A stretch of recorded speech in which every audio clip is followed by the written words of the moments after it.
Buenos días, hermanos. El Señor les bendiga y qué hermoso día que nos regala el Señor en esta mañana y con algo tan especial que es recordar la cena del Señor.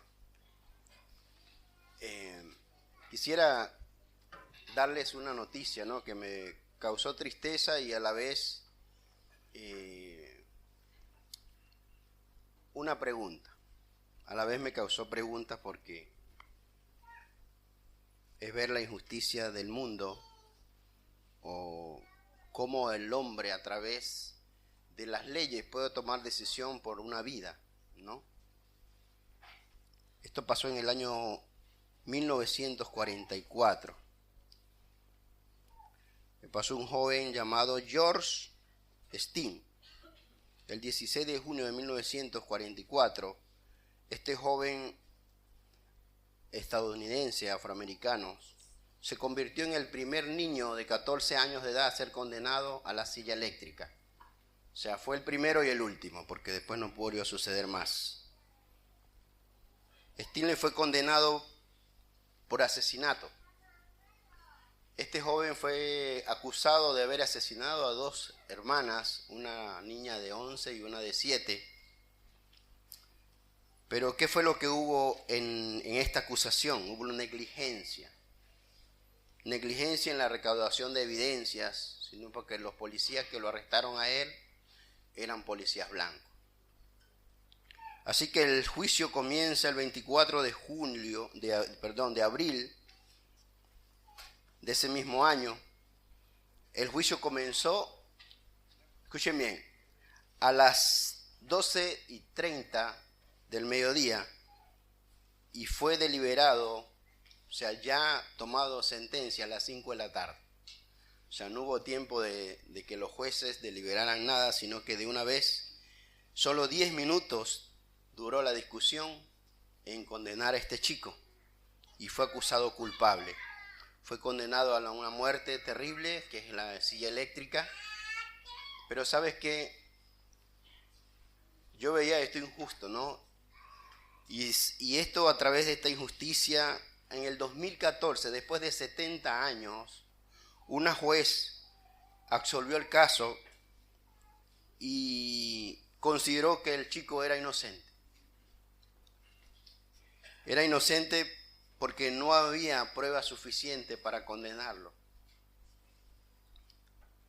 Ahora, escuchando esta noticia, yo pensaba y decía, ¿cómo el hombre puede tomar decisiones por la vida de otro por el simple hecho de tener diferencias?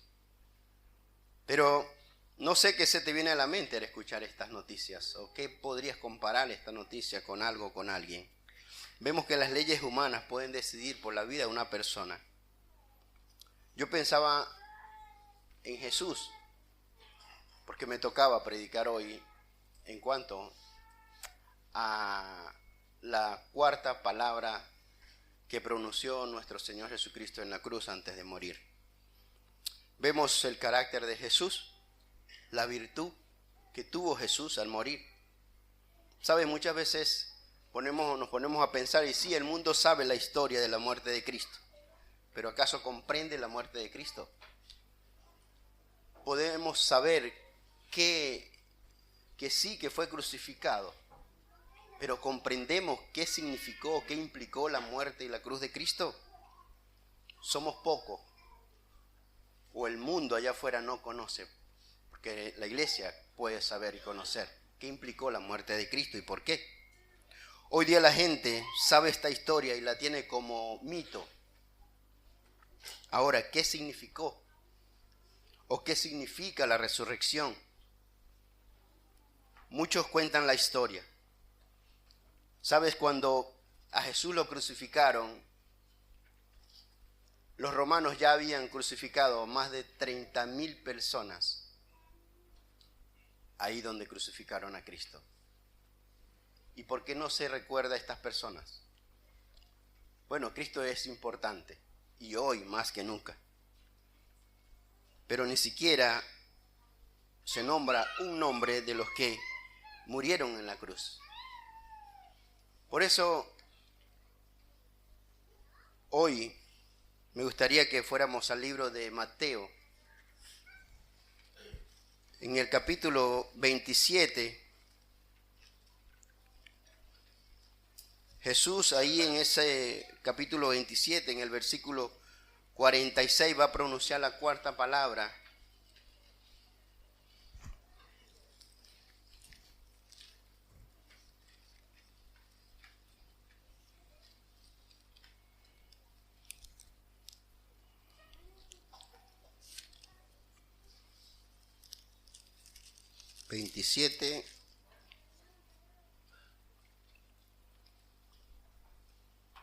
Vamos a leer del 45 al 50 para ver el contexto de qué viene hablando Jesús.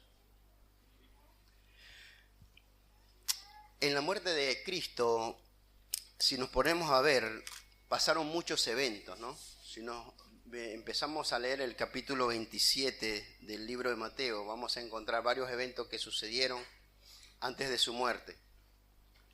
Y uno de los eventos que me llama la atención y que no se habla es de la oscuridad, de las tinieblas. Ese es uno de los puntos que vamos a tocar. Por eso puse esta predicación, los eventos de la cruz de Cristo. Fueron muchos eventos, pero vamos a ver dos eventos nada más. El primero es una oscuridad sobrenatural y un abandono soberano. Dice la Escritura, ahí vamos a leer el libro de Mateo, en el versículo 45 al 50, dice: y desde la hora sexta hubo tinieblas sobre toda la tierra hasta la hora novena. Cerca de la hora novena, Jesús clamó a gran voz diciendo: Elí, Elí, lama sabactani. Esto es: Dios mío, ¿por qué me has desamparado? Algunos de los que estaban allí decían: al oírlo, a Elías llama este. Y en instante corrió uno de ellos, tomó una esponja y le empapó en vinagre y pusieron en una caña y le dieron a beber. Pero los otros decían: déjalo, veamos si viene Elías a librarle. Mas Jesús, abriendo otra vez, clamó a gran voz diciendo, y a gran voz entregó su espíritu.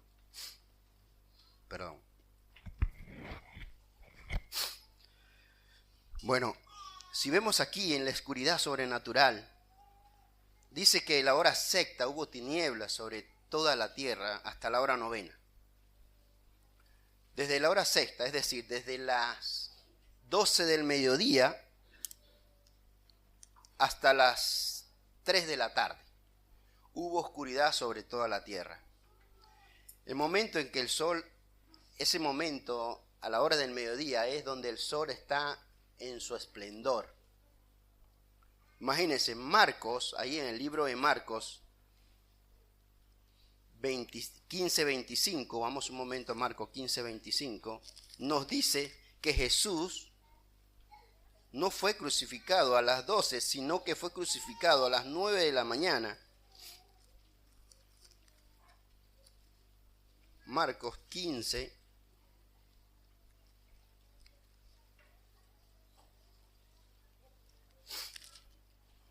...25... dice: era la hora tercera cuando le crucificaron. O sea, 9 de la mañana para el calendario judío. O sea, Jesús fue crucificado a esa hora de la mañana. O sea, que ya Jesús, para la hora de las 12 del mediodía, tenía 3 horas en la cruz. 3 horas en las cuales el día radiaba a su esplendor. Es decir, de 9 a 12 Jesús soportó la burla, las mofas, el reproche, las ofensas, el sarcasmo con que lo acusaban los escribas, los fariseos, contra el pueblo mismo, por el cual él vino, lo acusaban y se burlaban de él. Los líderes, los soldados romanos. Toda la mañana Jesús, antes de ir a la cruz, que estuvo delante de Poncio Pilato, fue golpeado. Pero sabes, a esa hora que Jesús, que se hace terriblemente oscuridad, dice que en toda la tierra, 3 horas en las cuales se fue expuesto su desnudez a la tortura hasta la muerte. Les pido perdón si me quiebro, pero yo no me puedo imaginar, o sea, la mente no me da para imaginarme lo que vivió Jesús. Y durante esas 3 horas, es decir, de 9 a las 12 del mediodía, hubo un silencio, de los cuales no fue interrumpido, sino 3 veces. Jesús, de esa hora, de las 9 de la mañana hasta las 12, pudo pronunciar 3 palabras. La primera palabra, para los que anotan, no me da tiempo de poder leerles, pero dice que Jesús dijo: Padre, perdónalos, porque no saben lo que hacen. Lucas 23:34. La segunda palabra, o sea, es decir, se la dijo a aquel hombre que se burlaba de él, pero que al final creyó y le dijo: de cierto te digo, que hoy estarás conmigo en el paraíso. La tercera y última palabra está en el libro de Juan 19, 26, 27, cuando pronunció las palabras y le dijo: mujer, aquí tu hijo, hijo, aquí tu madre. Donde Jesús se encomendó a María al cuidado de Juan para que estuvieran unidos. Ahora surge una pregunta, hermanos. Ahí en el texto dice que hubo oscuridad sobre toda la tierra. ¿Se oscureció toda la tierra? Porque es la pregunta que yo me hago, y muchas personas no le consiguen el significado de esta oscuridad. Y creo que no nos corresponde a nosotros preguntar qué, por qué. No. Una frase que escuché dijo: Señor, te alabo a ti, aunque no te vea. Y te creo, aunque no pueda ver. Dice que la tierra se oscureció. Esta palabra tierra significa hek. Hek en el griego. No sabemos en ciencia cierta si hubo oscuridad sobre toda la tierra. El texto nos dice que hubo oscuridad sobre toda la tierra.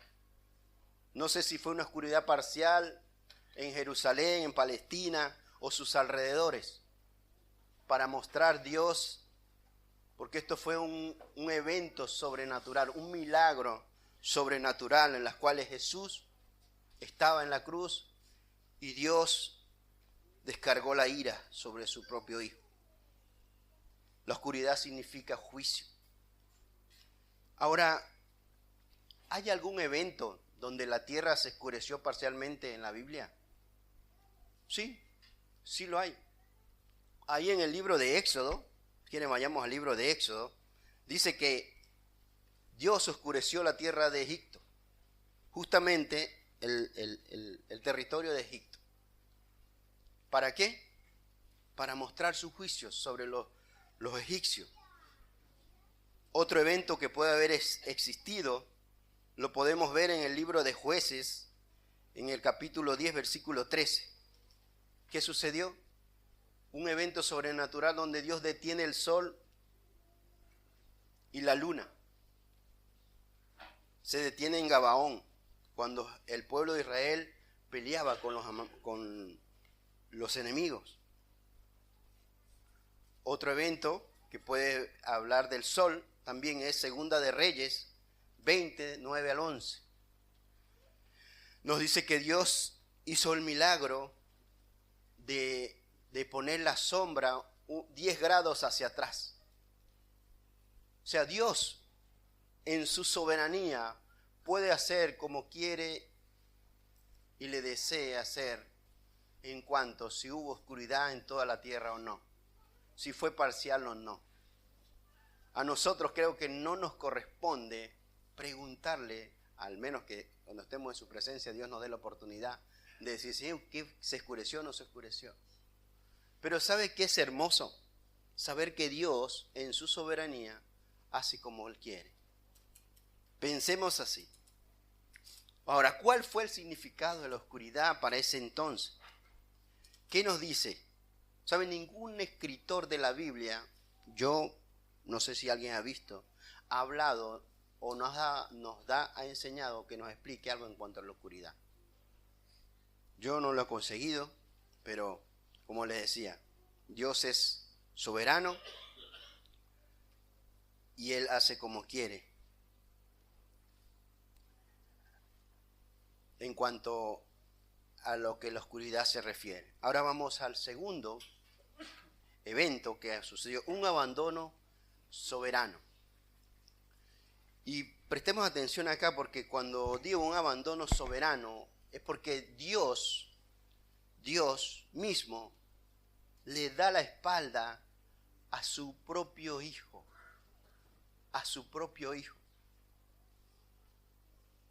Vemos, dice ahí en el versículo 46, cerca de la hora 9. ¿Qué sucedió cerca de esa hora? Bueno, dice que Jesús clamó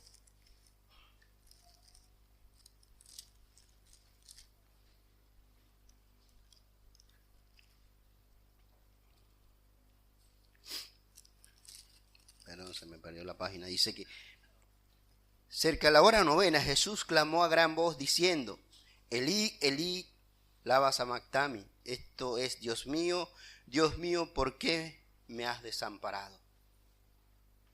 Dios abandonó a su hijo. Ahora, ¿por qué? ¿Por qué Dios abandonó a su hijo? ¿Por qué le dio la espalda? ¿Qué sucedió? Bueno, vamos a verlo. Para esta hora, es decir, esa hora 9, casi la hora 9, ya Jesús había pasado todo, había vivido en carne propia el ataque del ejército de las tinieblas, donde Dios dejó a merced de las tinieblas a su hijo, donde la oscuridad cubrió todo. Jesús vivió el abandono de aquel que había dicho, he aquí mi hijo amado. La oscuridad, el rechazo del Padre. Eso a las 3 de la tarde Jesús pronunció su cuarta palabra. Esta palabra, clamó, en el griego significa que gritó, que balbuceó. Fue un grito repentino del Señor. No sé si esto te conmueve, pero imagínate a Jesús en el madero, abandonado, solo. ¿Por qué? ¿No te has preguntado? ¿Sabes qué quiere decir Dios mío, Dios mío? Lama sabactani. Esta palabra, Elí, Elí, es una palabra en hebrea que quiere decir Dios mío. Lama sabactani es una palabra en arameo que quiere decir ¿por qué me abandonas o por qué me desamparas?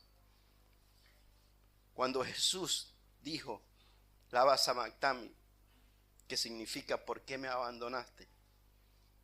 ¿Sabes quiénes estaban al pie de la cruz? Burlándose, meneando la cabeza, diciendo ¿por qué no te bajas? Estaban los líderes,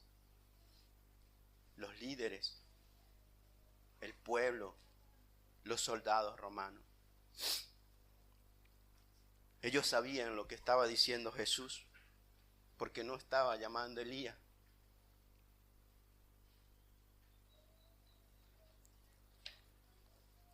Estaba hablándole a su propio Padre.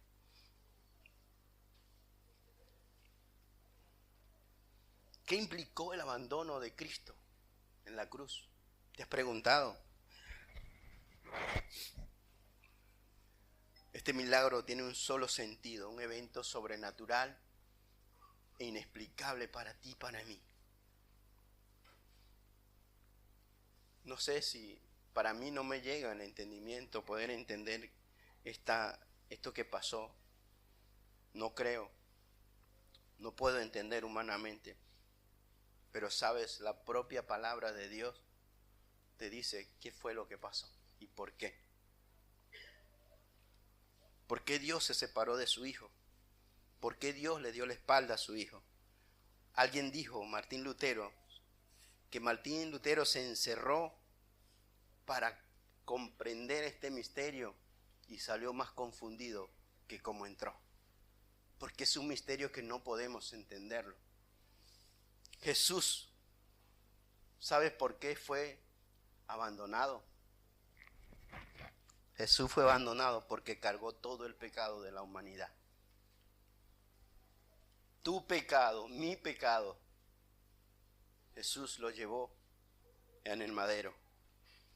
Esas 3 horas finales, la hora novena, antes de entregar su espíritu y clamar por el hecho de ser separado de su Padre, ¿qué te dice a ti?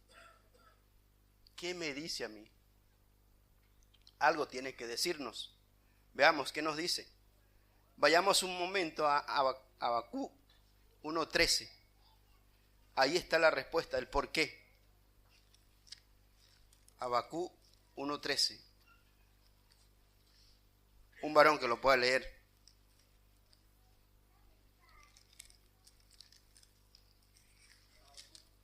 Muy limpio eres de ojos para ver el mal, ni puedes ver el agravio. ¿Por qué ves a los menospreciadores y callas cuando destruye el impío a los más justos que él? Gracias. Bueno, mira lo que dice el versículo. Muy limpio eres de ojo para ver el mal. Aquí está la razón por la que Dios le dio la espalda a su Hijo.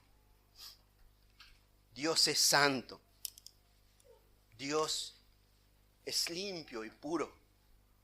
No puede estar cerca o ver la maldad. Dios rechaza todo. Eres limpio de ojo para ver el mal. No puedes ver el agravio. Ahora, Dios le dio la espalda. ¿Por qué? Porque no tolera la maldad. ¿Qué maldad? Mi maldad, la maldad de la humanidad, tu maldad. Eso fue lo que Jesús cargó. Y por eso Dios tuvo que darle la espalda a su Hijo. Porque no puede convivir. ¿Qué te dice la cruz? ¿Sabes qué te dice? Jesús se hizo. ¿Qué se hizo Jesús? Jesús se hizo pecado. Aquel que no pecó, se hizo pecador. ¿Por qué? Por ti y por mí. ¿Sabes? Dios, estando ahí en la cruz, no tuvo misericordia.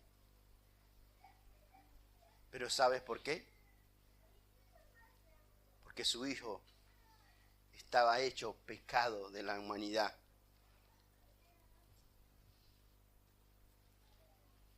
Dios le dio la espalda porque Él hizo algo que no puede poner ante su rostro. Jesús se hizo algo que Dios no puede poner ante su rostro. Así que cuando tú pecas, cuando yo peco, ofendemos a Dios. Ofendemos a Dios. Cualquier pecado que sea, no lo minimicemos. Es pecado ante Dios y Dios lo rechaza.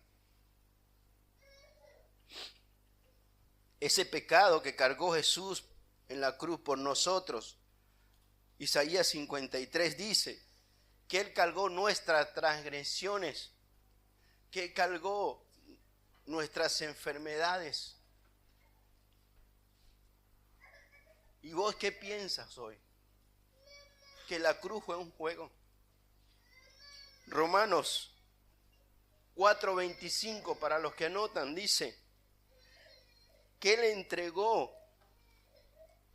Él se entregó por nuestras ofensas.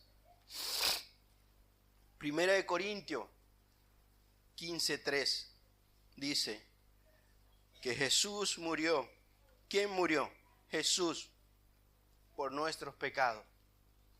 Primera de Pedro, capítulo 2, versículo 24, dice que Él mismo llevó nuestros pecados en su cuerpo sobre el madero, para que tú y yo tengamos vida eterna. Primera de Pedro 3:18 nos enseña y nos dice, ¿quién se ofreció a sí mismo sufriendo por el pecado, el justo por los injustos? Hermano, hermana, piensa en la cruz un momento. No es fácil. Yo no lo podía entender. Es decir, las Escrituras dicen claramente esto. En Primera de Juan, capítulo 10, dice que Dios envió a su Hijo para hacer expiación por nuestros pecados. La deuda que tú y yo teníamos, Dios la cargó en su propio Hijo. En su propio Hijo. Gálatas 3:13 dice que fue hecho maldición por nosotros. Jesús, al subirse en una cruz, al escoger la muerte más terrible, se hizo maldición. Porque la palabra enseña que todo aquel que ha sido muerto en un madero sea maldito. Segunda de Corintios 5:21. Quien no conoció el pecado, no conoció el pecado. Jesús se hizo pecado, pero Jesús no conoció pecado. Por nosotros fue hecho pecado. Entonces, ¿cómo tú y yo vamos a entender que Cristo, muriendo en la cruz, no pagó por nosotros, sino que Él fue hecho pecado? En Mateo 28 dice, no he venido para ser servido, sino para servir y para dar mi vida en rescate por muchos.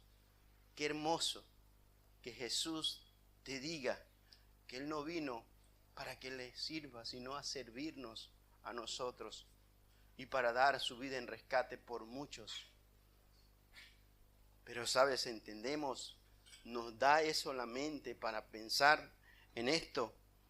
Pensemos, hermanos, pensemos en algo, que Dios le dio la espalda a su Hijo, porque no puede tolerar el pecado. Cuando Jesús gritó, Padre, Padre, ¿por qué me has abandonado? La respuesta fue esta, porque te has hecho pecado. Y yo no puedo ver el pecado. Así que esta es la verdad de la cruz. Una verdad que todos la sabemos, sí, pero todos la entendemos así. ¿O somos como el mundo? El mundo conoce la historia. El mundo celebra la Semana Santa, la historia de la muerte y la resurrección de Jesucristo.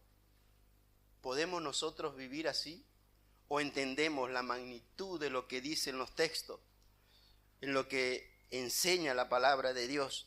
Esta es la verdad de la cruz y la razón por la que Cristo fue abandonado, porque fue hecho pecado, porque el Padre no puede tolerar el pecado. El Padre no puede estar delante o de frente su rostro al pecado. Sabes, hermano, cuando tú estás en pecado, cuando yo estoy en pecado, ¿sabes qué hace el Señor? Te da la espalda. Porque si lo hizo con su Hijo, ¿quién soy yo? ¿Quién eres tú para pensar de que en medio de tu pecado Dios te va a estar abrazando. Y sí somos salvos, sí es verdad, pero eso no te da a ti el derecho de ofender la presencia de nuestro Señor. En primer lugar, esto fue un acto de juicio. ¿Qué es lo que juzga Dios? Dios juzga el pecado. ¿Dónde estaba Cristo? Estaba en el pecado. Por eso fue abandonado. Ahora, hemos hablado de estos dos eventos. Son muchos los eventos que hay en la crucifixión de Jesucristo. Pero estos dos los escogí para tomar en cuenta esta palabra de Jesús. La cuarta palabra de Jesús. ¿Qué fue lo que vimos en esta escena? Vimos la ira de Dios contra su propio Hijo. También vimos la santidad de Dios en rechazar el pecado, en darle la espalda a su Hijo, porque no podía tener el pecado frente a sus ojos. Cuando abandona a su Hijo, lo hace y lo deja a merced de las tinieblas. Vemos el amor de Dios, intercambia a su Hijo por ti y por mí. También vemos la gracia y la misericordia de Dios en enviar a su Hijo en lugar de nosotros. Quiero hacerte dos preguntas para finalizar. Cuando ves la cruz, ¿qué se te viene a la mente? Cierra tus ojos y ¿qué se te viene a la mente? Porque sabes, estudiando este pasaje, pude entender un poquito, porque no entendí. Lo que pude entender fue ese poquito que Dios me dice, no tolero el pecado. Ahora no sé qué se te viene a la mente cuando ves la cruz de Cristo. Cuando te encuentras en la palabra con un pasaje como el libro de Romanos, ahí vamos un momento al libro de Romanos, en el capítulo 8. No sé qué se te viene a la mente cuando ves este pasaje, capítulo 8, versículo 32. Dice, el que no escatimó ni a su propio Hijo, sino que lo entregó por todos nosotros, ¿cómo no dará también con él todas las cosas? Sabes, este pasaje está hablando de la salvación del creyente. Sí, es verdad. Pero el hecho de la palabra no escatimó. Esta palabra quiere decir que no se negó, no se rehusó a entregar, a dejar a su Hijo, a abandonarlo por nuestros pecados. Su propio Hijo fue abandonado y entregado por nosotros.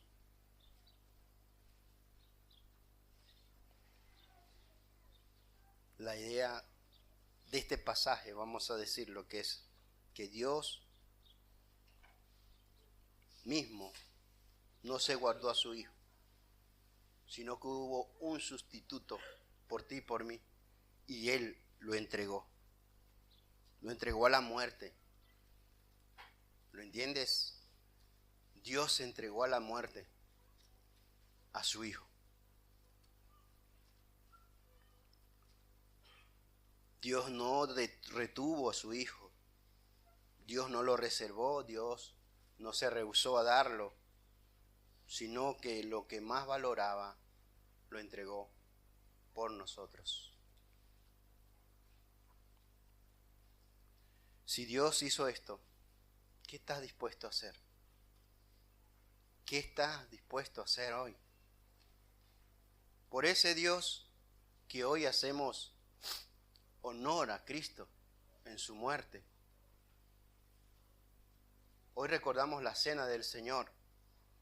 Pero si Dios sacrificó a su Hijo, ¿qué estamos dispuestos nosotros a hacer por Él?